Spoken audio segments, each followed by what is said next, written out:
with this breaking news. Earthquakes with magnitude of 5.1 and 5.8 on the Richter scale jolted Korea's southeastern region today, just an hour earlier. Mind you, Korea is not too prone to earthquakes. This is the strongest quake to rattle the nation's inland since the country started collecting data in 1978. Our very own Hwang Ho-jun is on the ground in Gyeongju, the epicenter of the quake. He's live on the phone with us. Ho-jun, the quakes tonight, we could even feel it. I feel a tremor 350 kilometers away here in the nation's capital, Seoul. What can you tell us? Kwon-young, we have so far felt 2 tremors here in Gyeongju. The initial 5.1 earthquake was detected at 7:44 p.m. to be followed by a very strong aftershock measuring 5.8 on the Richter scale about 50 minutes later at 8:32 p.m. Korea time. The second one was big enough to be felt all across South Korea. Tables and chairs fell over as buildings shook quite a lot. The residents here, including our crew and myself, ran out to the streets for open air. The Korean Meteorological Administration announced that the epicenter was near Naenamyeon region here in Gyeongju.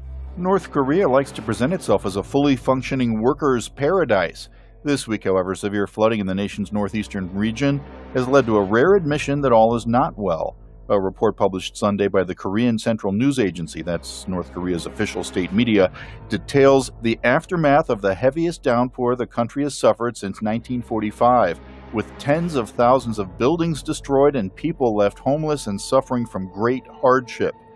North Korea's public announcement of these devastating floods comes a few days after a 5th nuclear missile test, which drew the international community's unanimous condemnation.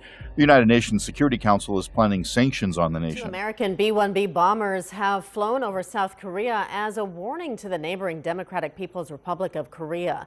The nuclear-capable supersonic aircraft were sent in a show of force after Pyongyang's recent nuclear test. They came within 120 kilometers of the border.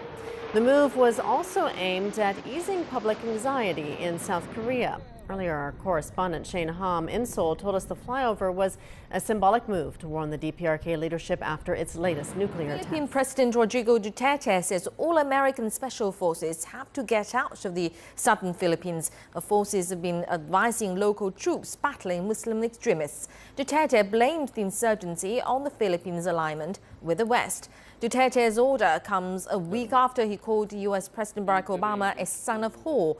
And previously, about 500 to 600 U.S. personnel rotated through the Mindanao region. And in 2014, then Defense Secretary Voltaire Gasmin said this would be cut back to 200.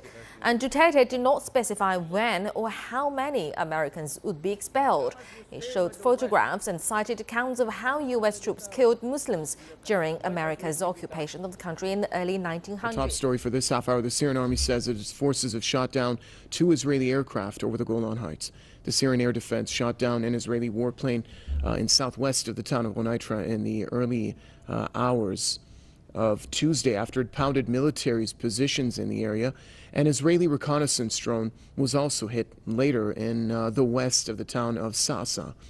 The Israeli military has denied that any of its aircraft was downed. It says that 2 missiles that were fired at its warplane missed their target. Israel earlier confirmed that its warplanes flew over the Syrian airspace in response to a mortar fired from Syria. The aerial assault against mosquitoes carrying the Zika virus took flight over Broward County this morning. Officials dropped an organic spray to kill the larvae before they hatched into mosquitoes. CBS 4's Silva Harapetian is live in Pembroke Pines, where a helicopter carrying the insecticide took off early this morning. Silva. Good morning. More aerial spraying in the fight against Zika, this time in Broward. Take a look. This video just from this morning.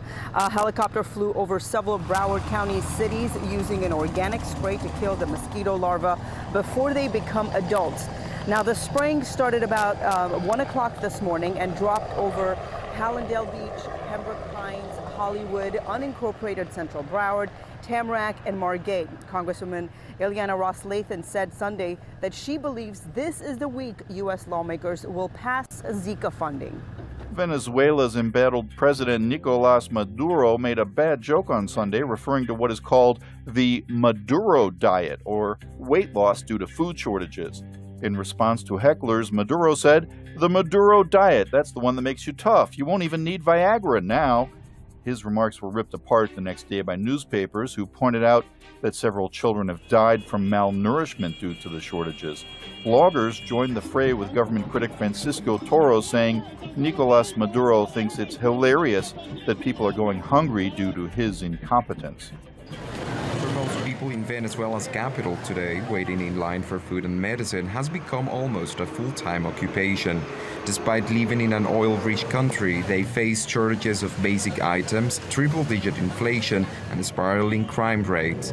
As host of the 17th summit of the non-aligned movement, Venezuela must pay 85% of the cost of holding the talks, likely to be more than $150 million.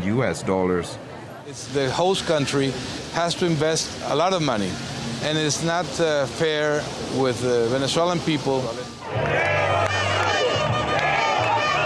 Venezuelans have taken to the streets to protest over the worsening economic conditions, with up to 1 million people turn out at a rally backing a referendum to remove President Nicolas Maduro. I consider that what the government is doing is a crazy thing, and they are not thinking about those of us who are struggling to survive. The summit only serves to show how flags wave in the air. The many countries which are going to take part may then only agree on things that will never be realized.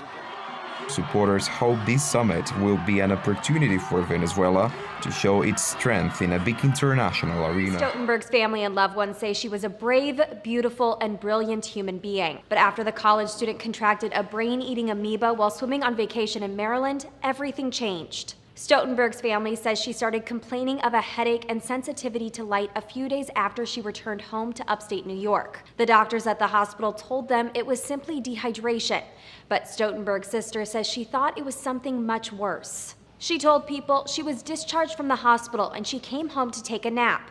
When she woke up, she was a completely different person, running around and yelling gibberish. It was terrifying. They rushed Stoltenberg back to the hospital, but by then it was too late to save her. The 19-year-old was taken off of her respirator and died August 31st. You've probably heard of the parasite that killed her, Naegleria fowleri. The infection it causes is rare and deadly. It has a fatality rate of over 97%. Only 3 people in the U.S. have survived a Naegleria infection in the past 50 years. The amoeba is found in warm, fresh water like lakes, hot springs, and swimming holes. And an infection happens when water that has the amoeba enters the body through the nose. The board recommended that 45,000 wild horses and burros be killed to make room for cattle. The Bureau of Land Management, known as the BLM, voted to euthanize those animals in all government-run holding facilities in the U.S.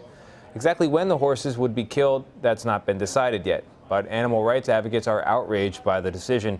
In a statement, the U.S. Humane Society senior VP said, quote, "The decision of the BLM Advisory Board to recommend the destruction of 45,000 wild horses currently in holding facilities is a complete abdication of responsibility for their care. The Humane Society of the U.S. stands ready to implement these alternatives at any time." I want to show you some remarkable video coming from the French island of Reunion. This volcano is called Piton de la Fournaise, which translates into Peak of the Furnace. There's little risk of property damage here. With a name like that, people tend not to build nearby. I wouldn't either. No. In fact, the area surrounding the volcano is designated World Heritage Site, a World Heritage Site, that is, but quite some impressive pictures. Impressive pictures, and I can understand why nobody would want to build at the base of that Peak of the Furnace. To Tanzania, where authorities are still assessing the damage from the earthquake. At least 20 people have been killed and more than 250 injured. The northwestern town of Bukoba is close to the quake's epicenter. Our correspondent Dan Ashby has this report. Well, you can see for your own eyes the scale of the destruction. Parts of buildings have come down. There are bricks on the floor. In effect, this is a street which has just come down on itself. And this is just part of the more than 900 buildings which have wholly or partially collapsed here. That, of course, has taken a terrible toll. In this neighbourhood alone, 9 people were killed, and the Red Cross believes that 20 died in total. Bukoba is effectively a town in mourning. Families here have already started burying their relatives, and politicians say this is the worst thing to have happened here in more than 20 years. It's believed that there are no more people trapped, but there are still scores who need treatment, and the government is sending in a special technical team to help in the reconstruction. However quickly that progresses, it will take a long time for this town to recover.